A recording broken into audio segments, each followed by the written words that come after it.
রাজধানীর কৌশলগতভাবে গুরুত্বপূর্ণ বিমানবন্দর রেল স্টেশনে বিপুল পরিমাণ অস্ত্র, ম্যাগাজিন, গুলি ও বিস্ফোরক উদ্ধারের ঘটনায় দেশের নিরাপত্তা অঙ্গনে চরম উদ্বেগ দেখা দিয়েছে। রোববার সেনাবাহিনীর নেতৃত্বে রেলওয়ে, পুলিশ ও গোয়েন্দা সংস্থার সমন্বয়ে চালানো বিশেষ অভিযানে বনলতা এক্সপ্রেস ট্রেনের একটি বগি থেকে এই অস্ত্র উদ্ধার করা হয়। আইএসপিআর নিশ্চিত করেছে এটি কোনো ব্যক্তিগত অপরাধ নয়, বরং বড় ধরনের নাশকতা পরিকল্পনার আশঙ্কা মাথাচাড়া দিয়ে উঠেছে।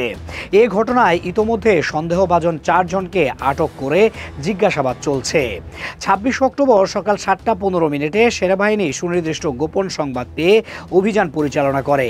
চাঁপাইনবাবগঞ্জ থেকে কমলাপুরগামী দ্রুতগামী বনলতা এক্সপ্রেস ঢাকা পৌঁছানোর আগেই বিমানবন্দর স্টেশনে ট্রেন থামিয়ে বগিতে তল্লাশি চালানো হয়। তখন একটি সিটের নিচে লোকানো অবস্থায় উদ্ধার হয় 8টি বিদেশি পিস্তল, 16টি ম্যাগাজিন, 26 রাউন্ড গুলি, 2.3 কেজি গান পাউডার এবং 2.23 কেজি প্লাস্টিক বিস্ফোরক।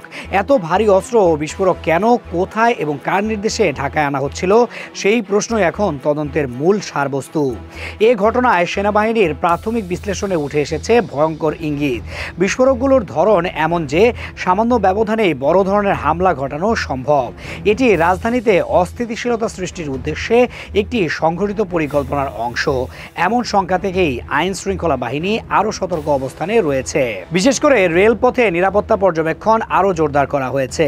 ঢাকার গুরুত্বপূর্ণ স্থাপনাগুলোর মধ্যে বিমানবন্দর এলাকা অন্যতম সংবেদনশীল স্থান। একটি ট্রেনের বগিতে বিস্ফোরকের এমন মজুত পাওয়া নিরাপত্তা ব্যবস্থায় বড় ধরনের প্রশ্ন তুলে দিয়েছে।